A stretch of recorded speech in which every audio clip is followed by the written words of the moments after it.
पहला प्रश्न जिस युवक ने भेजा है उसने लिखा है कि मैं आपको एक कवि के रूप में बहुत पसंद करता था। मैं डर गया हूं कि अब करता है कि नहीं करता है। ये आपको बहुत ज्ञान है परंतु मैं तो नास्तिक हूं। कल आ गया लेकिन आपकी इस कथा से मुझे क्या लाभ मिलेगा। इस प्रश्न को अस्वीकार नहीं करना चाहिए। मैंने कल भी इस बात का निवेदन किया था कि मैं और आप एक ऐसी संस्कृति में पैदा हुए हैं जहां प्रश्नों को अस्वीकार नहीं किया जाता, जहां प्रश्नों का स्वागत किया जाता है। इकाई परिवार की हो, समाज की हो, देश की हो और विश्व की हो, अगर प्रश्नों से बचना प्रारंभ कर दोगे तो चाहे तुम्हारे जीवित रहते या मरने के बाद ये सवाल तुम्हारे सामने आकर खड़े होंगे।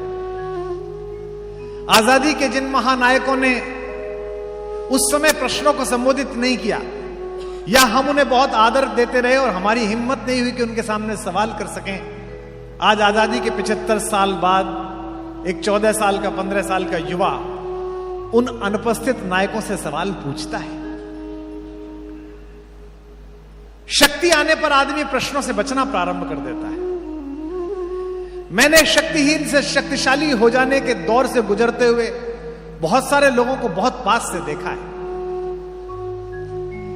लाल किले के आसपास से जाइए तो लगता है कि जहां से हिंदुस्तान का अहंकार गूंजता था वहां बड़े पत्थरों के बीच में घास जम गई है, पीपल के पौधे निकल आए, क्योंकि उधर वो हाथों में पत्थर बदलते रहते हैं, इधर भी अहले जुनू सर बदलते रहते हैं। ये दबदबा, ये हुकूमत, ये नशे दौलत, किराएदार हैं, सब घर बदलते रहते हैं।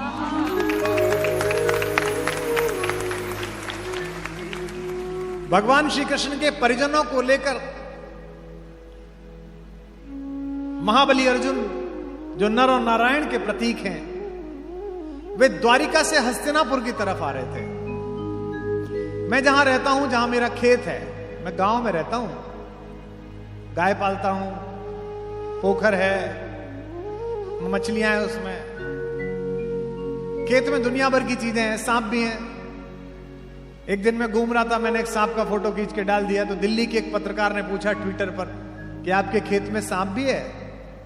मैंने कहा नहीं, सांप के खेत में मैं हूं, क्योंकि ये तो महाभारत काल से यहीं रह रहा था, मैं तो अभी आया हूं, मुझसे पहले ये खेत किसी और के पास था।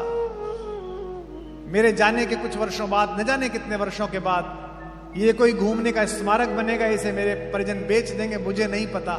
और मैं इस भ्रम में हूं भी नहीं कि इस प्रकृति की किसी भी चीज का मैं मालिक हूं। मुझे मेरे राम सिखा कर गए कि मैं केवल संरक्षक हूं, कस्टोडियन हूं, केवल कुछ समय के लिए कस्टडी लेने के लिए आया।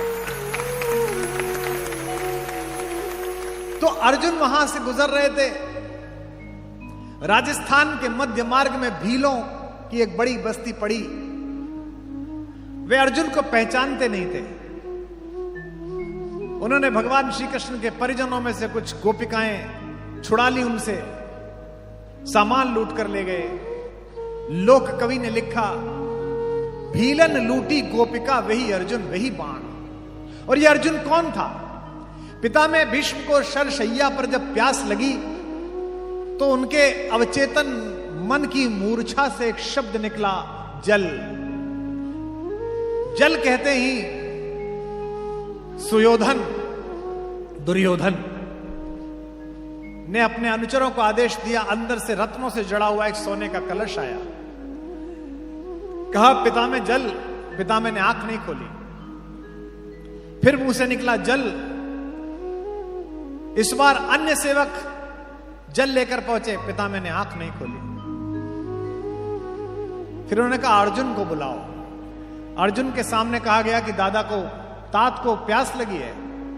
अर्जुन ने अपना गांडीव उतारा, एक तीर पृथ्वी पर दिया, जो वाटर लेवल था वहां तक तीर गया और नीचे से पृथ्वी की एक धारा निकलकर पितामह के होठों तक पहुंची। आज की तिथि में भी ब्रज प्रदेश में कुरुक्षेत्र के पास से निकलने वाली उस नदी को बाण गंगा कहते हैं। आज भी आप जाकर वहां देख सकते हैं। यह पुरुषार्थ है और इस पुरुषार्थ का बड़ा अहंकार है। तो ये जो प्रश्न से बचने की संभावना नहीं है। जिस युवक ने ये लिखा है कि आपके राम ऊर्जा सत्र में आने से मुझे क्या फायदा, तुमने कहा कि मैं नास्तिक हूं, मैं घोर नास्तिक हूं। तुम्हारे इस कथन में ही तुम्हारी आस्तिकता है, क्योंकि तुम ये तो मान रहे हो कि ईश्वर नहीं है, इसमें तुम्हें आस्था है। यानी कि तुम्हारा आस्तिक होने की यूनिवर्सिटी में प्रवेश प्रारंभ हो गया है। सीधे एमए में मत पहुंचो, अभी प्रेप में आए हो। और सहमति का पहला चरण ही आस्तिकता है। इसमें आश्चर्य नहीं है, जैसे तुम हो वैसे सब होते हैं, मैं भी था।